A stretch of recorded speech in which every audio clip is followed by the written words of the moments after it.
Hello everyone, I'm Priyadarshini Mahara, faculty at the Department of Buddhist Studies, University of Delhi. Today, I would be discussing module number 29. This module is a part of paper number 11, Philosophy of Buddhism. So the module is entitled as Origin and Development of Madhyamik Buddhism. If you are aware, till now you've studied quite a bit about Madhyamik Buddhism. Let us first begin with the origin of Madhyamik system or school of Buddhism. Now, the Sanskrit word Madhyamik means one who holds to the middle way. The concept of the middle way in Buddhism begins with Buddha's description of his path to enlightenment as one that avoids the extreme of indulging in worldly pleasures on one hand, and on the other hand, the extreme of engaging in severe ascetic practices. So we see that Madhyamik school was expounded by Nagarjuna. Nagarjuna was a great philosopher, and he says that he moves on avoiding the two extremes of either eternalism or nihilism. And this, he says, is done on the path of Buddha's teachings, on the path of the Sakyamuni's doctrines. So when Sakyamuni Buddha says that I avoid the two extremes of self-indulgence and self-mortification, Nagarjuna also states the two extremes are avoided, that is of eternalism and nihilism, and a middle way is formulated, and that is called Madhyam Marg or Madhyamik. The middle way of Madhyamik refers to the teachings of Nagarjuna, who at that time, when the great Mahayana teachings were falling into decline, wrote his 6 treatises, 4 of which directly expound the doctrine of Shunyata or emptiness. Emptiness. What is emptiness? Emptiness refers to the ultimate nature of all things. It is the key concept, and that points out to one who correctly understands emptiness is described as free from the extremes of existence and annihilation. Fall into the extreme of existence is to hold that in final analysis phenomena truly exist, and to fall into the extreme of annihilation is to hold that phenomena does not have any kind of existence at all. According to the theory of emptiness, phenomena exist in a relative state only, a kind of ontological relativity. The term used to describe this mode of existence is dependent arising, which describes how it is that something which is empty of true existence can have any sort of existence. This is only in relation to or dependent on something else. Phenomena are regarded as dependent, transient events rather than things that have their own inherent nature. Thus, the extreme of permanence is avoided.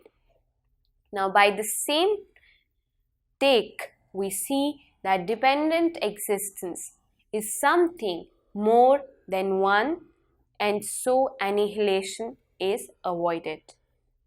These doctrines of emptiness and dependent arising are central to schools of Madhyamik.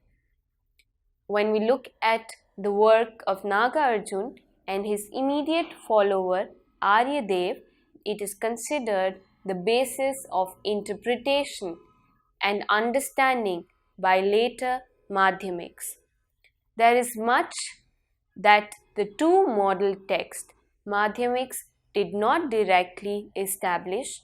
However, and in the centuries after their passing, the dates are of dispute.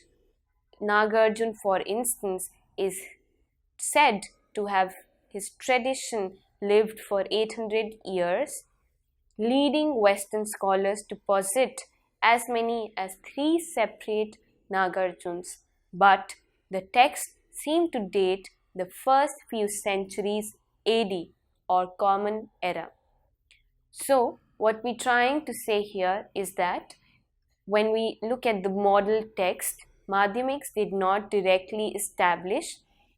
However, and in the centuries after their passing, Nagarjun and Aryadev's passing, the loopholes were exploited by various scholars interested in establishing their notions on these open subjects as the highest interpretations.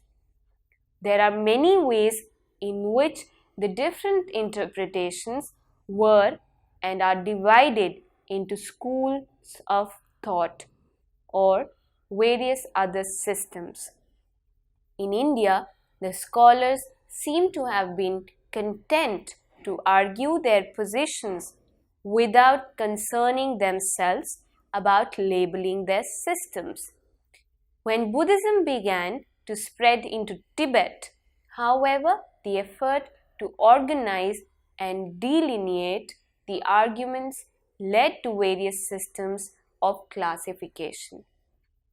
When we look at the early propagation of Buddhism in Tibet, which would be around 650 to 850 CE, one way of classifying the schools of Madhyamik was by the position held regarding certain aspects of ultimate truth, a method the great master Ji Songkhap later described as deluded. As all who followed him seem to have agreed on this point, we will pass over its details. Using one's position on the conventional as opposed to the ultimate status of external objects as a criterion was helpful in that it classified schools of Madhyamik in a way that reflected the source school of these positions. When we look at the system of Bhav Vivek, which attributed conventional existence to external objects, and that was called Swatantrik Madhyamik, and the system of Shanti Rakshit, which denied conventional existence to externals, was aptly named Yogachar Madhyamik. So we see that there various other sects came out of the Madhyamik system, and when we talk about Bhav Vivek or the system of Bhav Vivek, it attributed conventional existence to external objects, and it was called as Swatantrik Madhyamik. And on the other hand, we have the system of Shanti Rakshit, who denied conventional existence to externals, and it was called as Yogachar Madhyamik. This situation was nevertheless deficient. Why was it deficient? Because it failed to include the position of Chandrakirti, a later Indian scholar, who made even more subtle distinctions on the nature of external objects.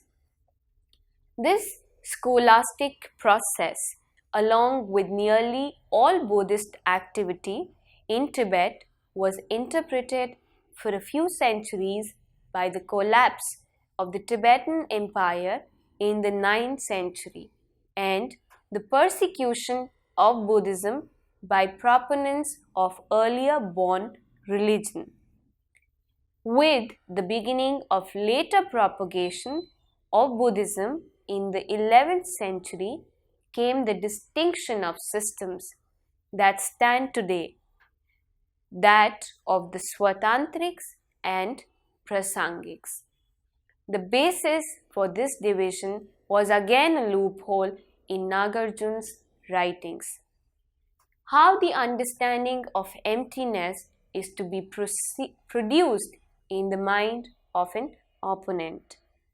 The fundamental goal of Buddhism is to dispel the ignorance that keeps all sentient beings trapped in the cycle of birth, death, and rebirth, or together it can be termed as samsara. This ignorance is the lack of understanding of emptiness.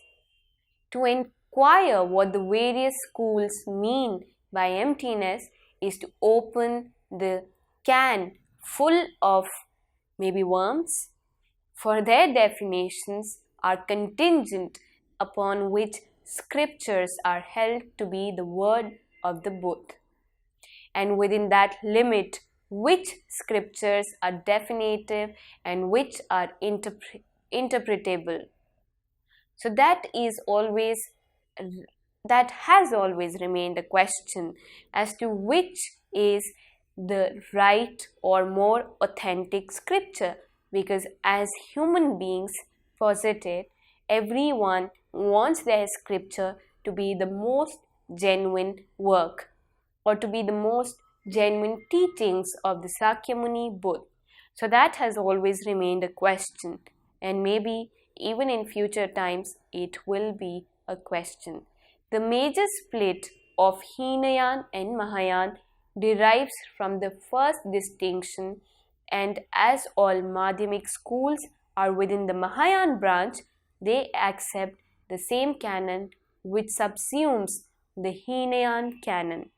It is inevitable that within such a huge body of information, one will find many assertions that seem to contradict each other's statements. The explanation for this is that when the Buddha spoke, he would speak to the level of understanding of his audience, at times teaching doctrines that were not ultimately correct, but which would be more understanding to his audience along in the right direction.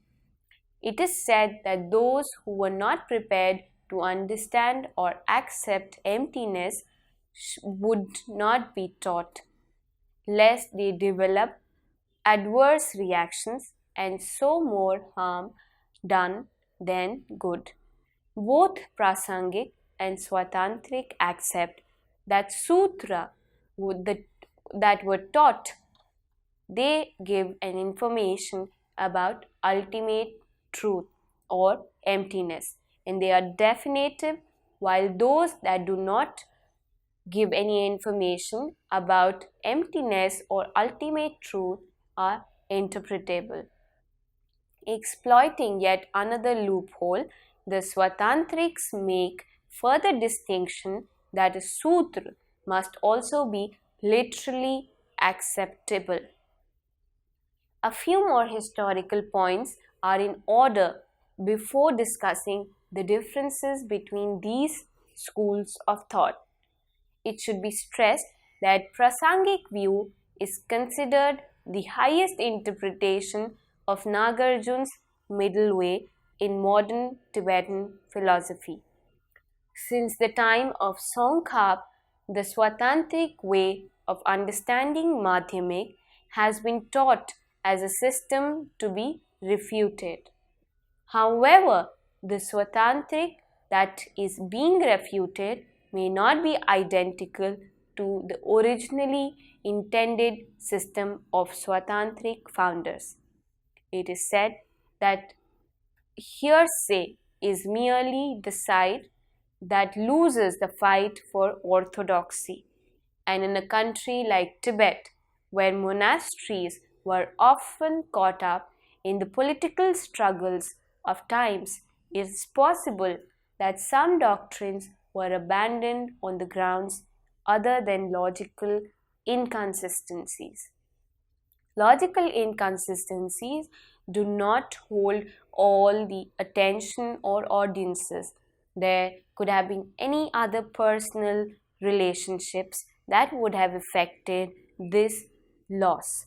This is not to say that subtle differences between Swatantrik and Prasangik were the cause of violent conflicts, as one sees so often in the history of early Christian disputes over Christ's physical composition.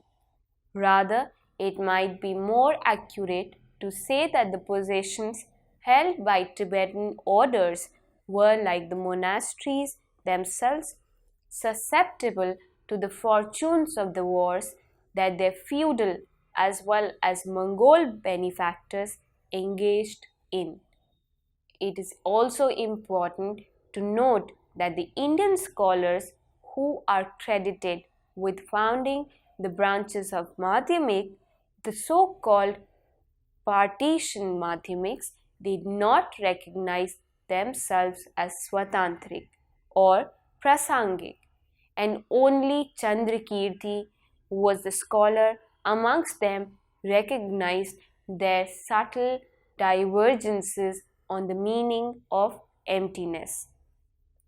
As they developed in Tibet, the fortunes of Swatantrik and Prasangik through the Middle Ages reflected to a certain extent the Tibetan political environment of their times. The Swatantrik texts may not have been as thoroughly or fairly examined as they might be by the generations of Tibetan scholars after Songkhap, who firmly established that the highest interpretation is found in Prasangik. This means that Swatantrik had no truly committed proponents to bring about its cause for many centuries. They found in the arguments of Prasangik then can be described as Prasangik Swatantrik. To determine the extent of the Prasangik distortion of Swatantrik, it would require a separate effort. So, with the above qualifications in mind, we will get on to with sorting out Madhyamik as we have it. When we look at the development of Madhyamik, we see that Madhyamik or Madhyamak or Madhyamik is first Mahayana Buddhist school in India.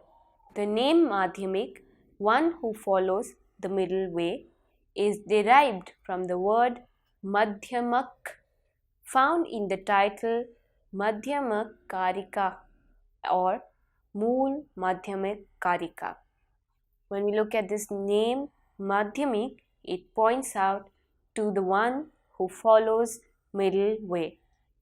And it is perhaps the most important work of Nagarjuna, the founder or the expounder of the Madhyamik school.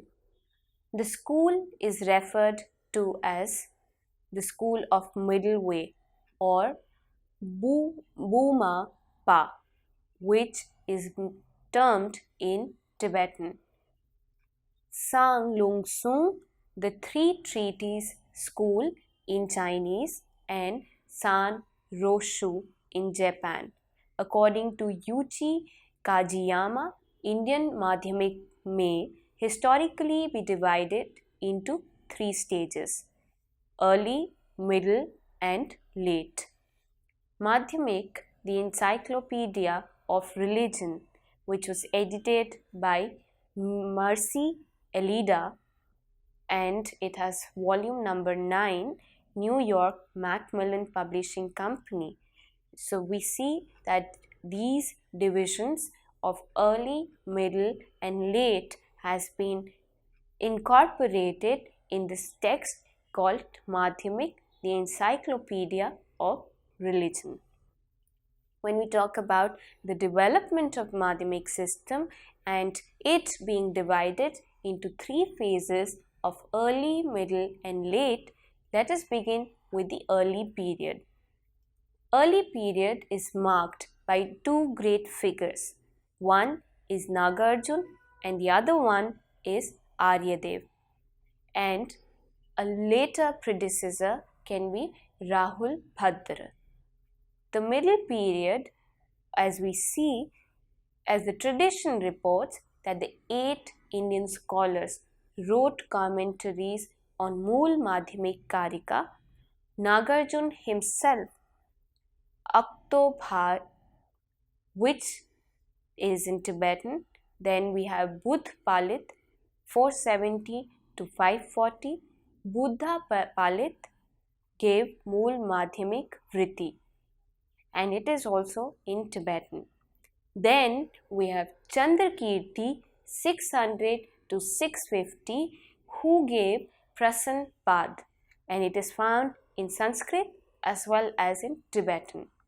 We have Dev Sharman 5th to 6th centuries who has written Darpo and Charba in Tibetan fragments.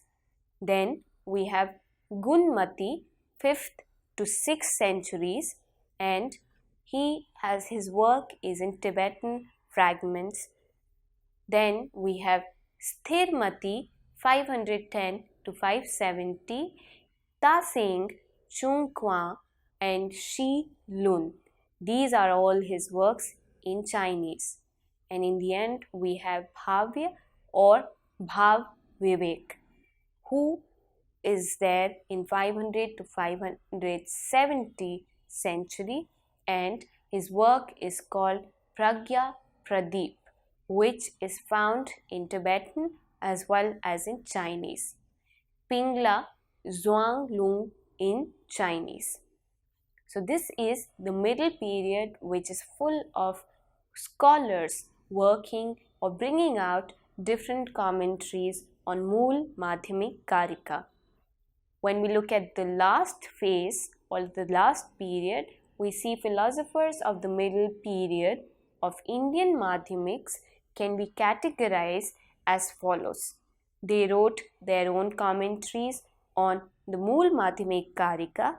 They were divided into the Prasangik and Swatantrik according to whether they adopted either Prasang, which is reductio ad absurdum, or Swatantra Anuman, which is independent syllogism, and in order to establish the truth of Madhyamik philosophy. When we look at the third period, here what we are doing is the philosophers of middle periods of Indian Madhyamiks are being divided or categorized as they wrote their own commentaries on the Mool Madhyamik Karika. That is the first division on the basis of this.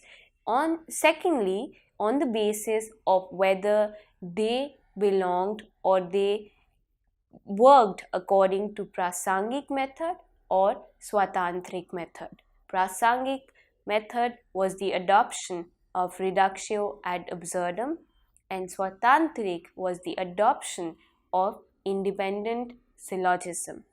And these were the means for establishing the truth of Madhyamik philosophy. And they regarded the Yogacar school as their opponent and criticized its philosophy. In contrast, philosophers of the last period were influenced by Dharmakirti. Almost all of them belonged to the lineage of Swatantrik by Tibetans.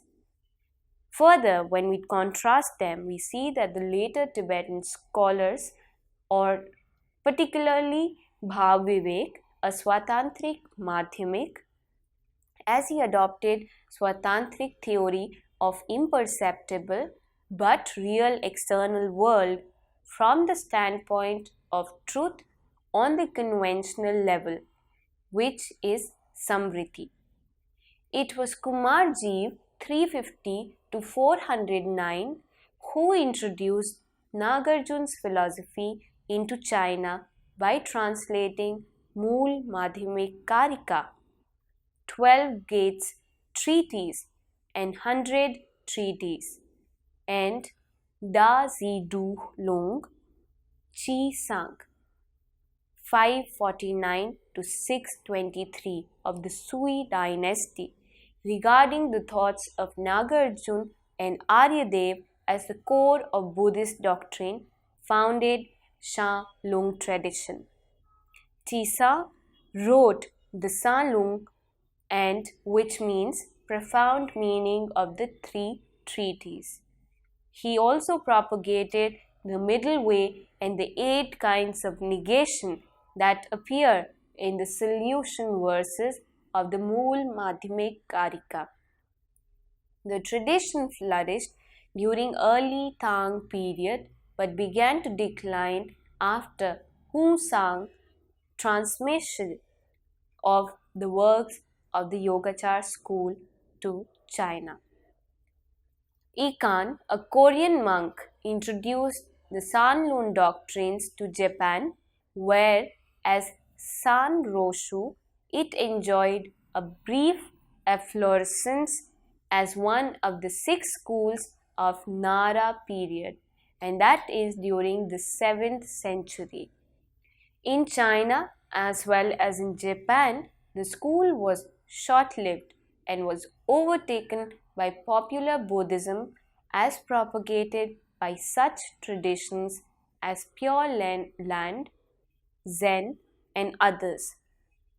Development in the terms of Buddhist philosophy, if we look into the Madhyamik school and look at the developments when it comes to philosophy, we see that Madhyamik gave a whole paradigm of philosophical teachings, and that were based on what Sakyamuni Buddha had to say. Madhyamik developed core philosophy of Buddhism like Shunyata, which means emptiness, two truths, and dependent origination, and so on. The Madhyamik developed in context of philosophical debate the status of dharma, which is vital for understanding Madhyamik philosophy. Now, this dharma or dharmas are not to be confused with dharma or the Buddhist teachings or religion, because here when we talk about dharmas, they are phenomena, the smallest possible building blocks of our experience. Example for dharma might be an experience of dread, the experience of making a choice, or a feeling of sadness, both internal and external. Both internal, such as thoughts and feelings, and when we talk about the external feelings, we mean the senses, which points out to sounds, colors, smells, etc. And these are both included, but to be a dharma in an experience, it must be impossible to break down or analyze into anything simpler. The experience of seeing a delicious pastry or an ice cream, for example, can be broken down into many different colors I perceive in that particular ice cream. Along with that, the internal dharma of my desire to eat, which affects my entire experience of it. So this is the core of Buddhist philosophy or the Madhyamik school, which is dharma. When we come to Shunyata, which means emptiness, we see that the doctrine of emptiness is the fundamental doctrine of Mayan Buddhism. It paves way for both Madhyamik and early Yogacar philosophies and functions as a vital link which connects the whole of Mahayana Buddhist doctrinal thought. The Madhyamik philosophy focuses on the philosophy of absolute emptiness, which is a natural outcome of the doctrine of dependent origination or Pratitya Samutpad, points out to empty of self nature of all phenomena. This notion, however, was brought to completion by the Yogacar with various positive theories, such as the theory of consciousness only, which is also known as Vidya-mitra, the three nature theory, which is known as three swabhav, and so on. The research, moreover, attempts to elaborate the close relationship between these two schools in terms of the notion of shunyata. They only argue the same doctrine of emptiness through their own terminologies. The research finally emphasizes the importance of right understanding of emptiness in progressing insight meditation on emptiness for attaining the highest enlightenment, that is Buddhahood. When we talk about the two truths which were interpreted by later developed school of Madhyamik, one Swatantrik and Swatantrik Madhyamik. Of the two schools of Swatantrik, and we shall first take up the theory of the two truths presented in Swatantrik Madhyamik, and then we would be talking about the different school which is Swatantrik and what do they have to say about the two truths.